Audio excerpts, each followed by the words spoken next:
नमस्कार दोस्तों, मैंने एक शायरी लिखी थी कुछ साल पहले। उसका क्रक्स था कि कोई भी इंसान किसी दूसरे इंसान का दर्द तब तक नहीं समझ सकता जब तक वो दर्द उस पर ना गुजरे। मैं इन ORN पटेल नगर, मुखर्जी नगर, बत्रा, इन सब जगहों से वाकिफ हूँ और इस एग्जाम की तैयारी करने वाले स्टूडेंट्स की असली हालत को अच्छे से समझता हूँ। Social pressure, economical pressure, self doubt और सिलेक्शन कब होगा जैसे एंडलेस सवाल हैं जो हमेशा हमें फेस करने पड़ते हैं। हर दिन नए चैलेंजेस होते हैं, कभी अपने सपने पूरे करने का प्रेशर, कभी परिवार की उम्मीदों का बोझ और कभी अपने खुद के डाउट्स। हम इकोनॉमिक बर्डन्स उठाते हैं, पर जो फैसिलिटीज के लिए हम पैसे देते हैं, क्या वो वर्थ इट है? आप ही बताओ। बच्चों के लिए यूपीएससी की तैयारी सिर्फ एक एग्जाम नहीं होती, बल्कि ये एक जीवन जीने का मकसद होती है। हर दिन हर घंटे सिर्फ एक ही सोच होती है, सिलेक्शन कैसे होगा, कब होगा।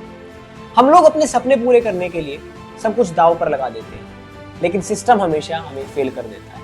एस्पिरेंट्स के सपने को सच करने के लिए वो अपने घर बार छोड़ देते हैं, नई जगह आते हैं, नए लोगों के बीच में सेटल होते हैं और अपने परिवार दोस्तों से दूर होकर अपनी पढ़ाई में लग जाते हैं। लेकिन कभी कभी इनके सपने उनके मरने की वजह बन जाते हैं। आज हम सिर्फ इन 3 डेथ्स की बात नहीं करेंगे, बल्कि पूरे सिस्टम के फेलियर्स और एस्पिरेंट्स के स्ट्रगल्स को भी डिस्कस करेंगे। तो बने रहिए इस वीडियो में, क्योंकि हम इन कड़वी सच्चाइयों को समझने और कुछ मुश्किल सवालों का जवाब ढूंढने वाले हैं। क्योंकि ये सिर्फ 3 डेथ्स नहीं है, ये एक सिस्टम का फेलियर है जो आज नहीं तो कल हमें फिर से इसी तरह का हादसा देखने पर मजबूर कर देगा अगर हमने कोई एक्शन नहीं लिया। चलो बात करते हैं यूपीएससी एस्पिरेंट्स के स्ट्रगल्स की। सोशल प्रेशर काफी इंटेंस होता है। आपके परिवार, दोस्त सब आपसे उम्मीद करते हैं कि आप सिलेक्ट हो जाओ। हर कोई बस यही पूछता है कि सिलेक्शन कब होगा। और फिर इकोनॉमिक प्रेशर भी होता है, कोचिंग फीस, रेंट और डेली एक्सपेंसेस। लेकिन सबसे बड़ा सवाल आता है, क्या हमें उस पैसे के बदले प्रॉपर फैसिलिटीज मिल रही हैं? रिसेंट इंसिडेंट में हमने देखा कि किस तरह 3 एस्पिरेंट्स की लाइफ चली गई सिर्फ एक ड्रेनेज सिस्टम के फेलियर से। ये सिर्फ 3 डेथ्स नहीं है, बल्कि पूरे सिस्टम का फेलियर है जो इन स्टूडेंट्स को सपोर्ट नहीं कर पाया। मैं खुद इस चीज का गवाह हूँ। जब मैं यूपीएससी की तैयारी कर रहा था तो हर दिन एक नई चुनौती होती, कभी पैसे की चिंता, कभी सोशल एक्सपेक्टेशंस का बोझ और कभी सेल्फ डाउट का अंधेरा। ये स्ट्रगल सिर्फ मेरा ही नहीं, बल्कि हर एक एस्पिरेंट्स का है। एक छोटी सी गलती, एक छोटी सी अनफुलफिल्ड एक्सपेक्टेशन और पूरी जिंदगी खत्म हो सकती है। हम लोग अपने सपने पूरे करने के लिए अपना सब कुछ दांव पर लगा देते हैं, लेकिन सिस्टम हमेशा हमें फेल कर देता है।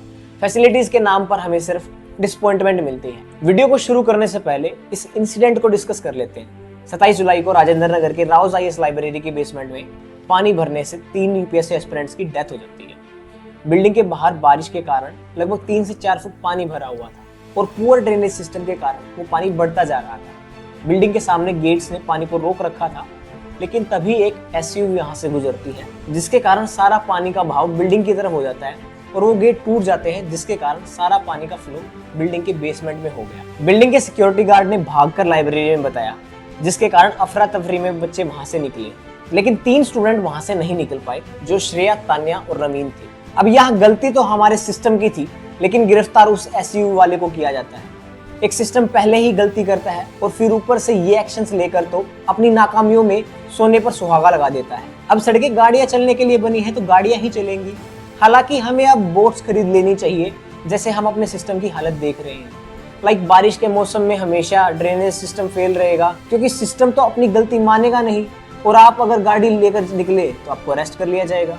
ये क्लासिकल एग्जांपल था सिस्टम की नाकामियों का। सोर्सेज के मुताबिक लाइब्रेरी में प्रॉपर वेंटिलेशन और ड्रेनेज सिस्टम नहीं था, जो इस मुसीबत का असली कारण बना। यहाँ एक बायोमेट्रिक लॉक था जो बाद में बंद हो गया और ये इंसिडेंट हुआ। विटनेस का कहना है कि अगर टाइमली इंटरवेंशन होता और प्रॉपरली सेफ्टी मेजर्स होते तो शायद ये ट्रेजेडी अवॉइड हो सकती थी। दिल्ली के फायर डायरेक्टर के अनुसार बेसमेंट इतना पानी से भर गया था कि रेस्क्यू ऑपरेशंस में काफी दिक्कत हुई।